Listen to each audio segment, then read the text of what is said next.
Oh, wow, was all I could think to say. And, Guy continued, I'd already set up the easel there. With the poster and everything? Cammy asked. Yeah, to stir up interest. Then I ran home because I'd forgotten my juggling bags. And when I got back, he was there.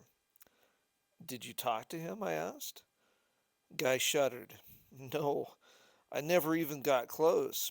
What would I say? We had first dibs on the gazebo. It's ours. Go tell him yourself then. Listen, Cammy said suddenly. Two or three cars were slashing past on the highway, but when their sound had faded, we heard it. The singing of a hoarse, crackled old voice. Where's Sheila? I asked. At the center? Mother Brown's, Guy said. But what can she do? I shrugged, then went into the cafe. Sheila was wiping a table. Sheila, there's this old guy at the gazebo. He must be some sort of street person, like Mrs. Wentworth said. She rolled her eyes. Well, tell him to leave. I can't tell him to leave. Boy, if Dina Wentworth sees him, that's the end, Sheila said. She took off her apron. Let's go see if we can run him off. A couple minutes later, all four of us were climbing the gazebo steps.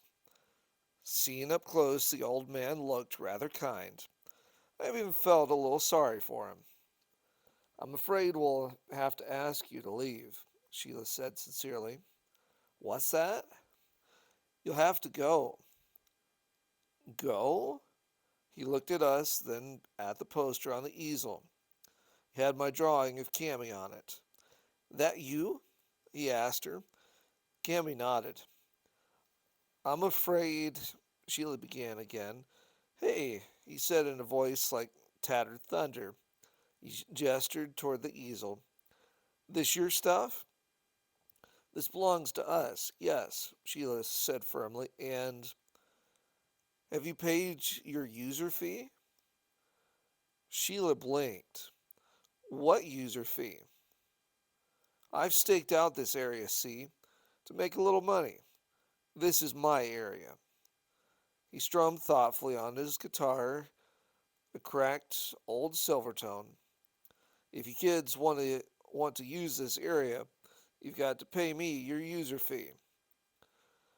We don't have to pay any user fee, Sheila said indignantly.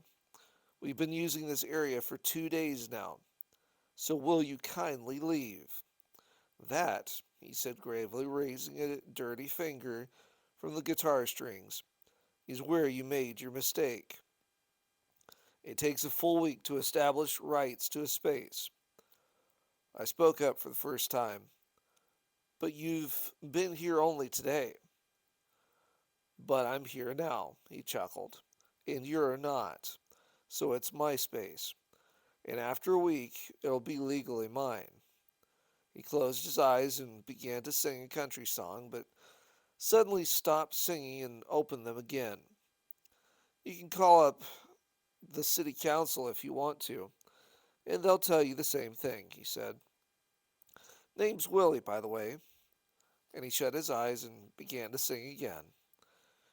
Sheila gestured us off to the side. We've got to do something, she said in a low voice. I could go get Dad, Cammy suggested.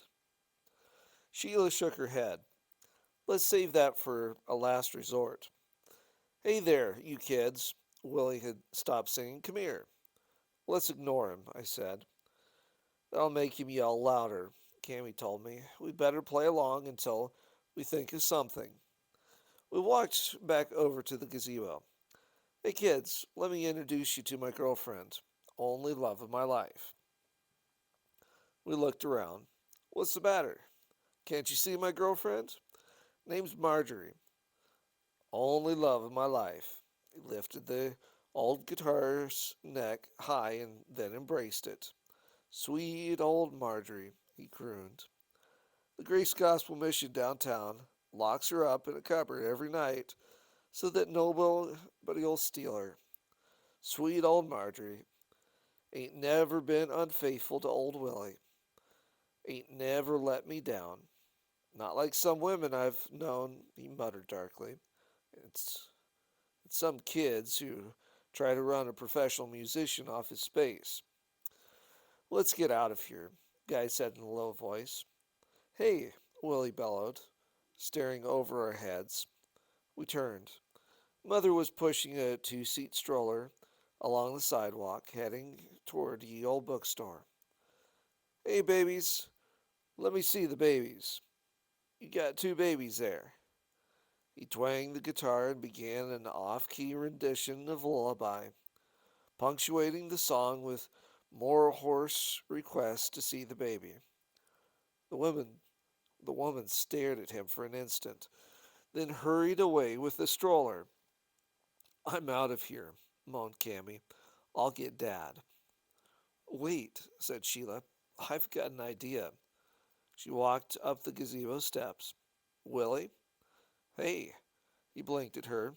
Never interrupt a musician in the middle of his song. That's not legal. You're interfering with a man's trade when you do that. You can call the city council. They'll set you straight. Lullaby. Willie, listen to me. I think I can get you a new coat if you want. Do you need a new coat? He gazed at her shrewdly. He looked down at his sleeve, then back up into her eyes. What's wrong with this one? It's old. You need a good one. I can get it for you. Where? Sheila smiled brilliantly. Just a block west, there's a place called the Friend to Friend Center. It's a clothing bank. I work there, and if you come with me, I'll get you a coat and some other clothes. Come on. He smiled craftily. I already know about that place. My friend told me about it. Went there a few days ago. I can go there any time I want,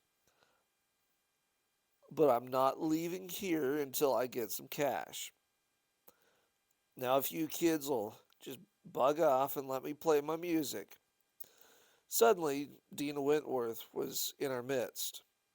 Nobody had seen her come, but there she was. In her left hand, she held a cellular phone, and in her right hand was a little microcassette recorder in a brown leather case. She thumbed this expertly. I need to know your name, sir, she said to Willie. My name is none of your business, ma'am, Willie replied with dignity. I'm the manager of this shopping center, she continued, and a number of shoppers told me you are harassing these children. What is your name? Willie's eyes opened very wide. Well, that beats all, he said in a voice full of sorrow. Manager, I assure you that I have not been bothering nobody. I am a professional musician. What is your address? He blinked and stared at the recorder. Finally, he said, Grace Gospel Mission. I must ask you to leave. Country Hamlet is not open to panhandlers or street musicians. Willie frowned. Then what are these kids doing here? He asked, gesturing at the easel. If they can sell their art to the public, why can't I? These children are donating most of their proceeds to a local charity. Willie thought about that for a minute. So am I. What charity? Grace Gospel Mission. I don't believe you, Mrs. Wentworth said flatly. I'm asking you one more time to leave Country Hamlet, or I will call the sheriff on this telephone. Is this a free country or not? Howled Willie. Get out. Dina Wentworth's left thumb hovered over the 9 on the phone's keypad. I'm going to take you to court, Willie shouted. I'll call the city council. But he kept his eyes on her thumb, and when he saw her actually start to dial 911, he picked up his guitar, slammed it into its ratty-looking case, and shuffled away.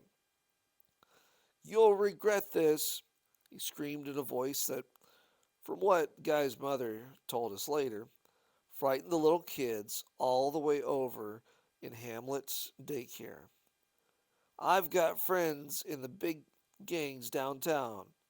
When I tell them how you treated me, you'll be in real trouble.